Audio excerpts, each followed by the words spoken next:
So as you look at, companies that, are undergoing, this transformation, I mean, what are some of kind of the key benefits that they're achieving and that they're expecting to achieve moving as they move forward on this journey?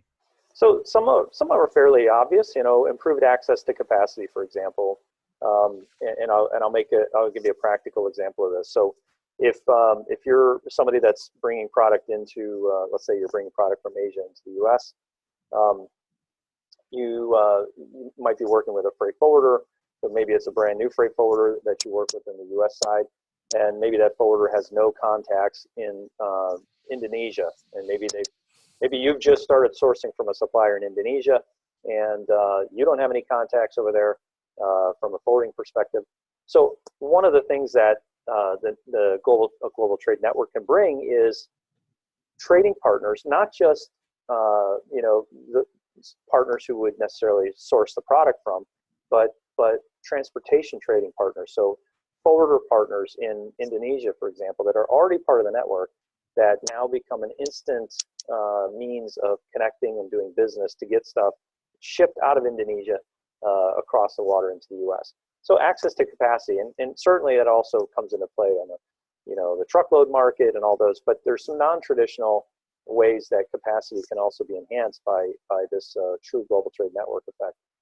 The other key benefit, of course, is improved speed and agility. So again, by not having to wait to go find the trading partner to do business with, or by having connections to all your suppliers, you've now got choices, and choices automatically mean you have better velocity and better speed with regard to handling the demands of your supply chain.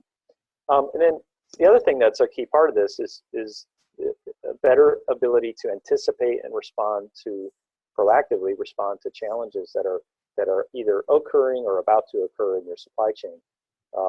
So all of this whole global trade network thing is predicated upon visibility. It's predicated upon collaboration.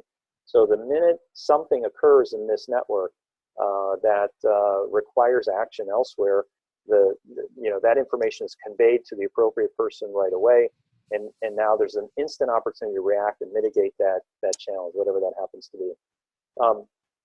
And then, the other one that we kind of touched on earlier is you think about macro optimization, these orphan shipments, if you will, that are always sub-optimized, or all these processes that are sub-optimized. We now have opportunities to go after those in a way that we just couldn't before. And so there's opportunity, of course, for cost savings.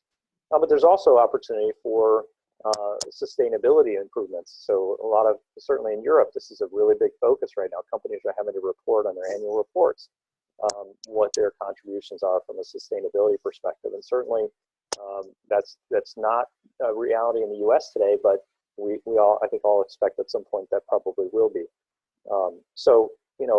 But whether it's a requirement legally or not, we think there's some real opportunity to show quantifiable sustainability improvements.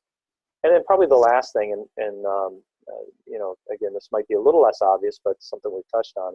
When you think about global trade, one of the key components of global trade is compliance and regulation. So getting things through customs, doing all the screening that you need to, and license checking that you need to make sure you're not shipping products to the wrong people in the wrong countries.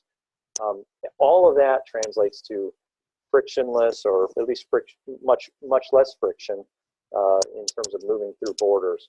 And so again, friction causes delays, friction causes potentially lost sales, causes customer service issues. So reducing that friction by having all of this stuff interconnected and having the compliance componentry wired into the process, it reduces that challenge in getting stuff across the border. So those are just off the top of my head, some of the benefits. And there's certainly many more, but I think those are some of the key ones that we think are attainable and that people are attaining today with solutions like this.